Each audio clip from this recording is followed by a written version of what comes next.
한 뉴스에서 사람의 숫자를 이야기할 때 39,435명을 말했습니다. 자, 과연 이 숫자는 무엇일까요? 이것은 2020년부터 2022년까지의 통계 숫자입니다. 이 숫자와 더불어서 32,156명도 이야기를 했습니다. 지금 보이시는 이 수치는 같은 기간 내에 코로나19로 사망하게 된 사람들의 숫자입니다.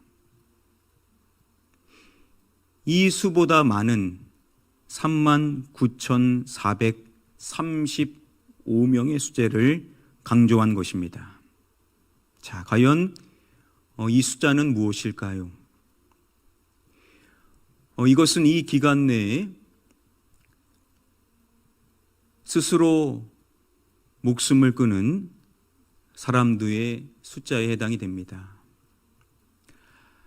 코로나19로 인하여서 목숨을 잃은 사람보다 스스로 생을 마감한 사람의 수가 더 많더라는 것입니다. 이것을 국가적 재난 수준으로 여겨야 된다라고 이야기를 했습니다. 아시는 것처럼 우리나라는 OECD 국가 가운데 자살 사망률이 가장 높은 나라입니다. 안타까운 사실은 요즘 젊은 층의 이 자살률이 계속 증가하고 있다는 점입니다. 10대, 20대, 30대의 사망 원인 1위가 바로 자살입니다.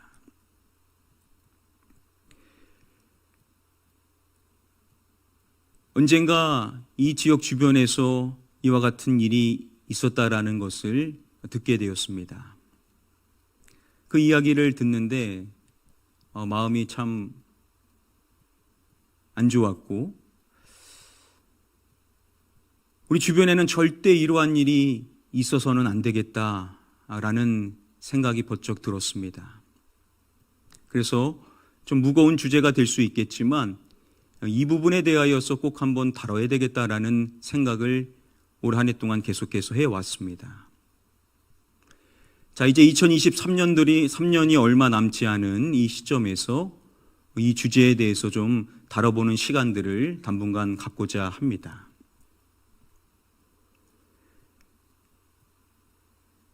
그 비슷한 시기 속에서 정규환이라는 분을 알게 되었습니다. 이 정규환이라는 분을 소개해 줄 때 7명의 가족을 자살로 떠나보낸 분임으로 소개를 해 주었습니다. 찾아보니까 3대째 7명의 자살자가 있는 집안에서 자라신 분이십니다. 그의 아버지는 아주 강팍한 분이셨습니다. 그래서 약주를 하시면 폭력과 폭언을 일삼는 아버지였습니다. 가정 안에서 흉기를 휘두르시는 분이셨습니다. 그렇게 분노를 폭출하는 이 아버지에 대한 상처와 원망이 너무나도 클 수밖에 없었습니다. 너무나 힘든 삶이었지만 그래도 이분이 삶을 지탱할 수 있었던 것은 한 존재가 있었기 때문이었습니다. 그 존재는 바로 그의 누나였습니다. 부모님보다 더 의지했었던 존재가 바로 그의 누나였습니다. 그에게 있어서 누나는 마치 안식처와 같은 존재였습니다. 누나가 있기 때문에 자신이 살 수 있다라고 생각을 해왔었던 분입니다. 그런데 그가 20살 때 누나의 졸업식 날, 누나는 아무런 말도 남기지 않고 어떠한 유언도 없이 갑자기 세상을 떠나버리게 됩니다. 해서는 안 되는 선택을 누나도 해버리게 된 것입니다. 자신에게 있어서는 안식처와 같은 존재, 둘도 없는 자신이 유일하게 의지하는 존재인 그의 누나가 그렇게 세상을 떠날 것이라고는 꿈에도 정말이지 생각해 본 적이 한 번도 있지를 않았었습니다. 그때 그의 삶이 어땠는지 그가 고백하는 내용이 있습니다. 영상을 준비해 봤습니다. 영상 함께 보시도록 하겠습니다. 누나를 좀 안식처럼 만들었던 것 같아요. 좀 자연스럽게. 근데 20살 때 누나가 자살로 갑자기 죽어버렸어요. 누나는 어떤? 누나는 그때 이제 누나 22살이었고 누나 졸업식 날이었어요, 그날이. 그래서 저도 외부에 나갔다가 누나 축복해주러 가려고 그랬는데 오전에 들었던 건 누나의 자살 소식이었어요. 졸업식? 네, 졸업식 날. 근데 이게 무슨 일인지 솔직히 잘 이렇게 이해가 안 갔어요. 이게 현실에 맞나? 이게 무슨 소리 하는 거지?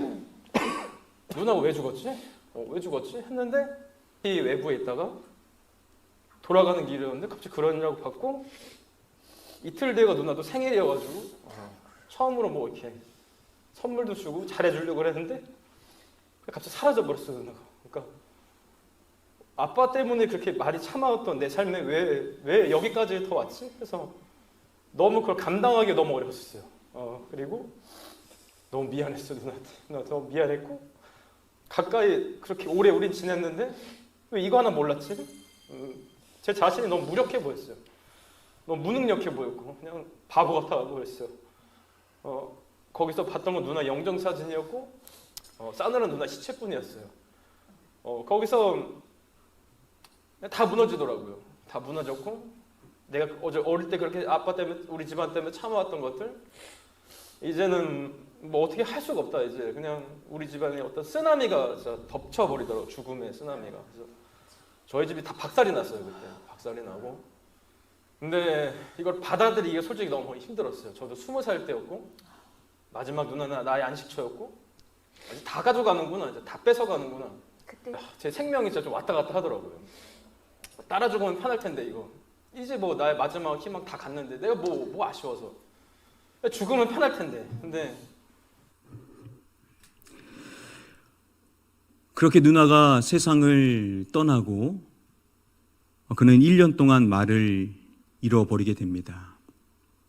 그리고 그의 삶에 무기력과 대인기피증과 우울증이 찾아옵니다. 그리고 어떻게든 버티며 인생을 사는 6년이라는 시간을 걷게 되는데 말 그대로 그에게는 어둠의 시간이었습니다.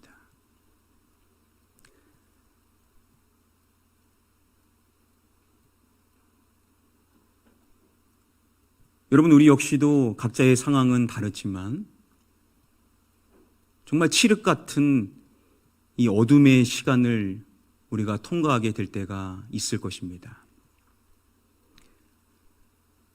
사방이 다 막힌 마치 죽음과도 같은 그 어둠의 터널을 지나가게 될 때, 자, 과연 우리는 어떻게 해야 되는가?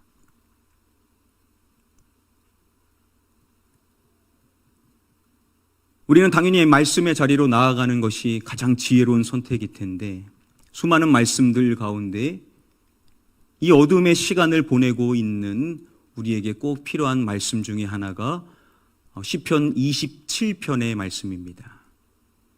이 시편 27편의 말씀은 여호와 하나님을 향한 고백으로 시작을 합니다. 우리 함께 다음에 1절 말씀, 일부분의 말씀을 함께 한 목소리로 읽어보겠습니다. 시작. 여호와는 나의 빛이요 나의 구원이시니 여호와는 내 생명의 능력이시니. 여호와 하나님을 고백할 때 여호와는 내 생명의 능력이시니 라고 고백을 합니다. 이에 앞서서 먼저 고백하는 것이 여호와는 나의 구원이시니. 이러한 고백들 이전에 가장 먼저 고백하는 내용이 무엇입니까? 시편 27편 1절의 시작 이것이죠. 여호와는 나의 무엇이요? 라는 고백으로 시작을 하는 것입니다. 여호와는 나의 빛이요. 여호와는 나의 빛 되심을 고백하고 있습니다. 우리가 평소에도 고백해야 되겠지만 특별히 우리가 어둠의 시간을 보내게 될 때, 모든 것이 막혀 있는 마치 죽음과도 같은 그 어둠의 터널을 지나가게 될 때 우리도 함께 고백해야 될 내용이 있다면 바로 여호와 하나님은 나의 빛 되심을 고백하는 이 말씀일 줄 믿습니다. 사방이 다 막혀 있는 그 어둠의 시간 속에서 우리가 주목해야 될 분은 우리의 빛 되시는 여호와 하나님이신 것인데, 이것을 고백하고 있는 시편 이 27편의 말씀 가운데 본 시편의 저자가 10절 말씀에 보면 이러한 고백을 합니다. 내 누구는 나를 버렸으나 라고 고백합니다. 자신을 버린 존재에 대해서 말하고 있습니다. 내 누구를 말할까요? 내 부모를 말합니다. 내 아버지, 내 어머니는 나를 버렸으나.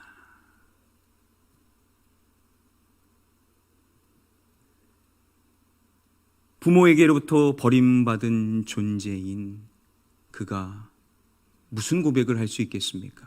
자, 그런데 이어지는 내용이 중요합니다. 내 부모는 나를 버렸으나 누구는 나를 영접하시리다 라고 고백을 이어가는 것입니다. 여러분, 누구를 말하겠습니까? 바로 여호와는 나를 영접하시리다. 여러분, 그렇습니다. 여호와 하나님은 누구시냐? 저와 여러분들의 참 부모가 되시는 줄 믿습니다. 사람은 우리를 외면할 수 있습니다. 사람은 우리를 용납하지 않을 수가 있습니다. 그런데 우리의 참 부모 되시는 여호와, 우리의 아버지 되시는 하나님께서는 언제나 우리를 영접하시는 분이신 줄 믿습니다. 그러니까 우리 하나님께서는 어떠한 분이시냐? 모든 사람이 나를 버린다 하더라도 우리를 받아주시고, 우리를 용납하시고, 우리를 품어주시고, 우리를 사랑해 주시는 분, 바로 그분이 저와 여러분들의 참 부모 되시는, 우리의 아버지 되시는 여호와 하나님이신 줄 믿습니다. 우리가 죽음의 터널을 지나갈 때 모든 것이 다 끝난 것과 같은 그러한 시간 속에 우리가 놓여 있을 때 우리가 바라봐야 될 분, 바로 우리를 언제나 영접하시는, 우리를 늘 품어주시고 우리를 늘 안아주시는 우리 아버지 하나님, 그분만을 우리가 함께 바라봐야 될 줄 믿습니다. 음.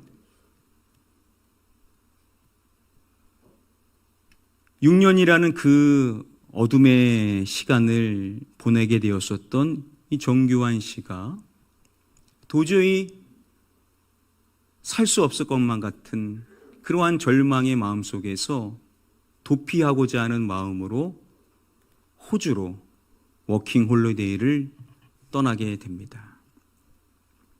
아무런 준비 없이 무작정 떠났습니다. 자, 영어도 안 되고 아무것도 계획한 것이 없으니 얼마나 막막하겠습니까? 가서 나는 그냥 길거리에서 살아야 되겠다, 이렇게 생각을 하고 있었습니다. 그런데 예기치 않는 한 부부가, 한국인 부부가 그가 한국인인 것을 물어보고 그에게 도움의 손길을 내미는 것입니다. 낯선 사람인데, 처음 본 사람인데 당연히 평소 같으면 그 손을 거절했을 것인데 고민이 되는 겁니다. 이 손을 잡을까 말까 고민을 하게 됩니다. 그러다 이것 쳐내면 이제 더 이상 도움의 손길은 없겠다라는 생각이 드는 것입니다. 그래서 잡아야 되겠다, 모르겠다, 한번 따라가 보자 하고 그 처음 본 한국인 부부에게 자신을 맡기게 됩니다. 이후의 인생이 어떻게 됐는지 그가 고백하는 내용이 있습니다. 이것도 영상을 준비해 봤습니다. 영상을 함께 잠시 보시도록 하겠습니다. 갔는데 이제 거기서 이제 교회를 만나게 됐던 거였어요. 네.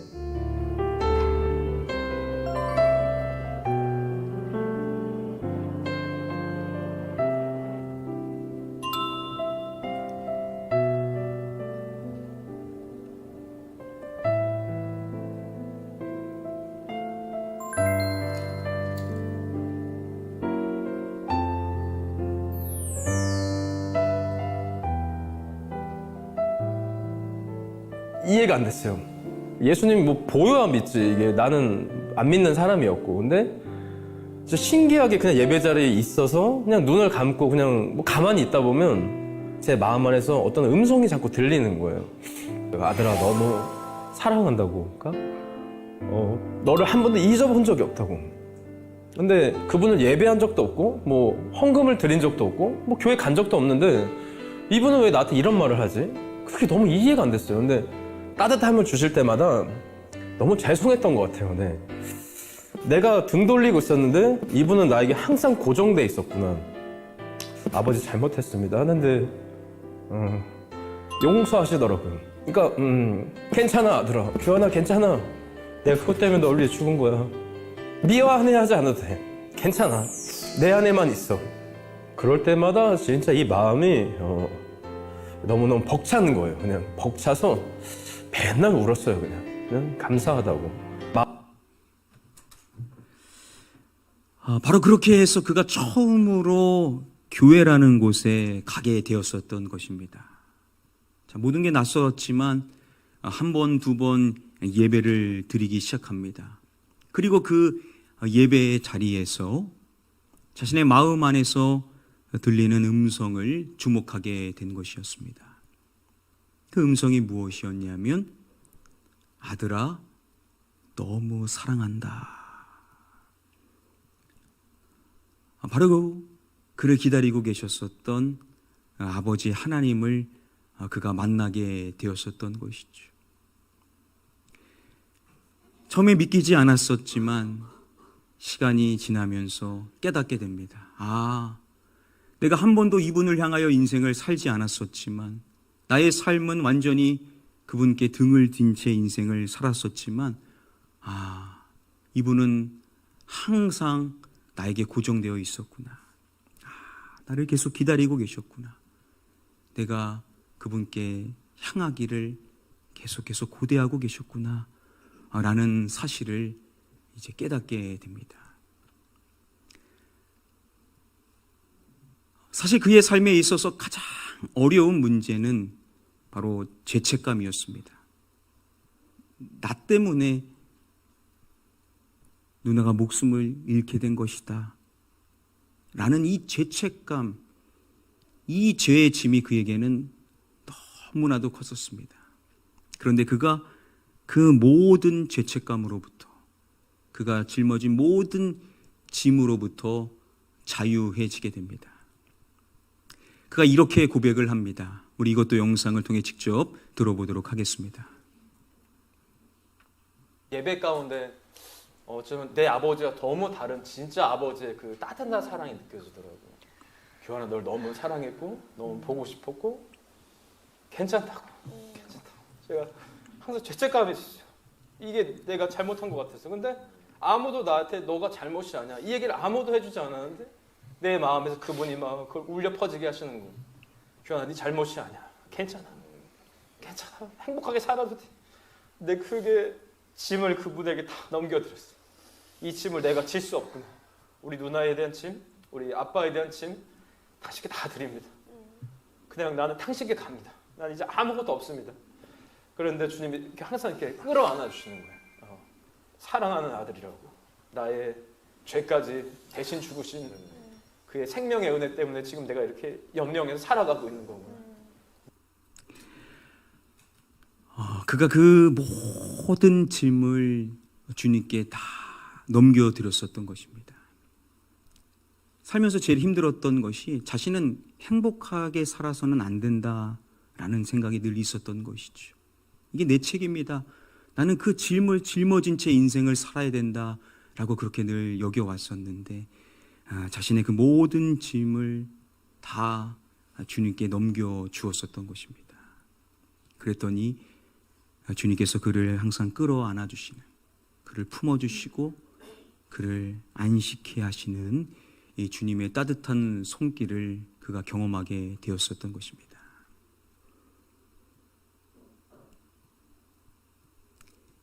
여러분, 우리가 하나님이 어떠한 분이신지를 가장 분명하게 알 수 있는 방법이 무엇이겠습니까? 바로 인간이 되셔서 이 땅에 오신 성육신하신 예수 그리스도, 그분이 이 땅 가운데 오셔서 우리에게 해주신 그 말씀을 통해서 우리는 하나님께서 어떠한 분이신지를 가장 선명히 알 수가 있을 것입니다. 자, 예수님이 해주신 수많은 말씀들 가운데 언제나 우리에게 꼭 필요한 한 말씀이 아마도 다음의 말씀일 것입니다. 수고하고 무거운 짐진 자들아, 다 내게로 오라. 내가 너희를 쉬게 하리라. 수고하고 무거운 짐진 자들아.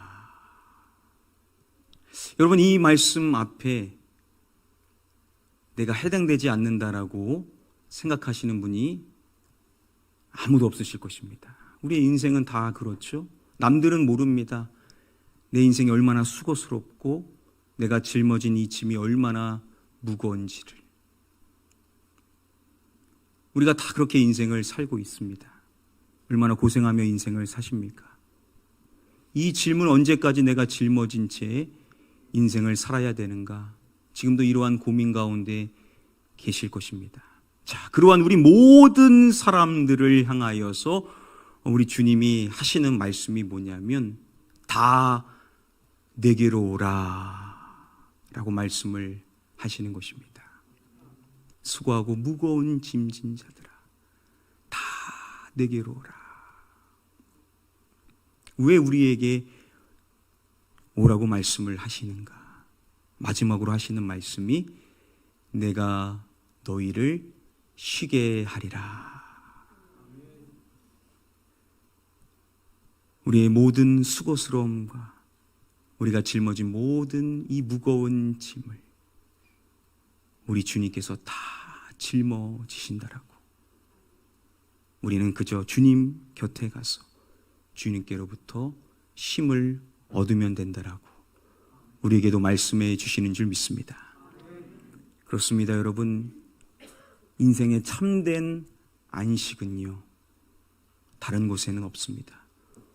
오직 주님께만 이 참된 안식과 쉼이 있는 줄 믿습니다.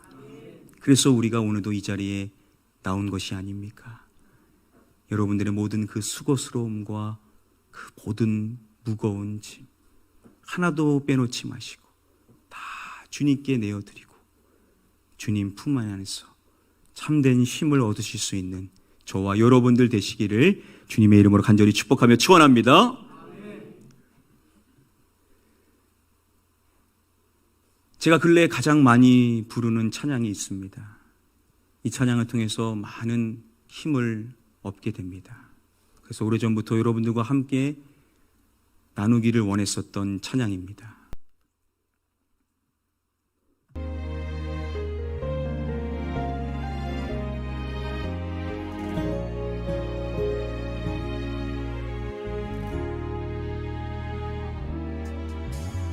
내가 주님 알기 전 주님 날 먼저 아시고 나 주님 사랑하기 전 주님 날 사랑하셨네. 나를 이미 아시고 내 제사하기 위하여 그 아들을 보내셨네. 그 아들 보냈네.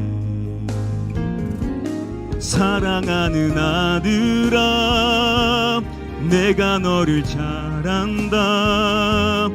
너의 눈물을 안다.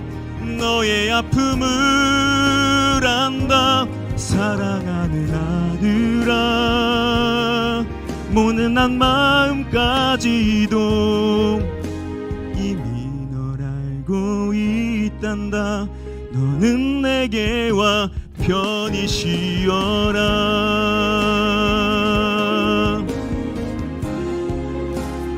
무거운 짐진 자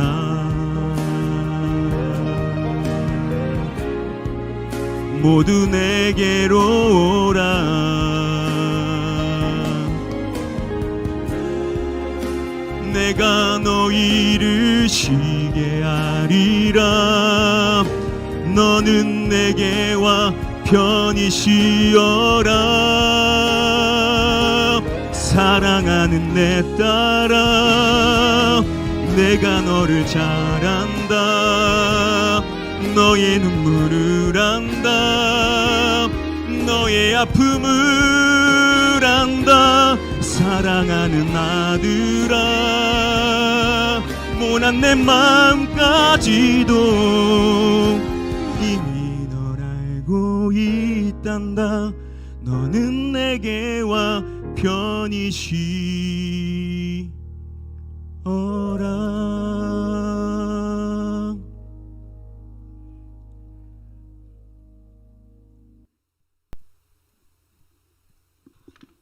바로 우리 주님께서 오늘도 우리에게 이렇게 말씀하시는 줄 믿습니다. 사랑하는 내 딸아, 내가 너를 잘한다.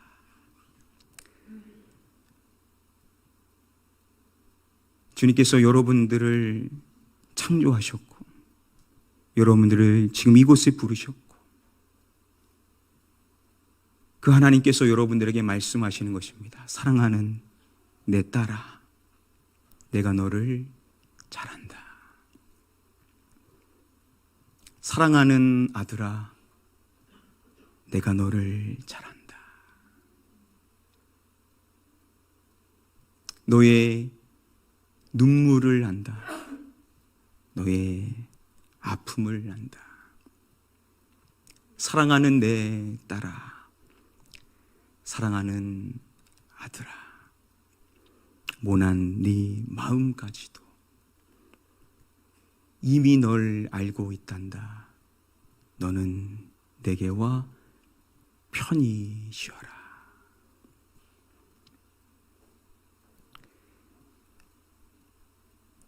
수고하고 무거운 짐진 여러분, 누가 우리를 쉬게 할 수 있겠습니까? 누가 우리를 용납할 수 있고, 누가 우리를 용접하고, 누가 우리를 품어줄 수 있겠습니까?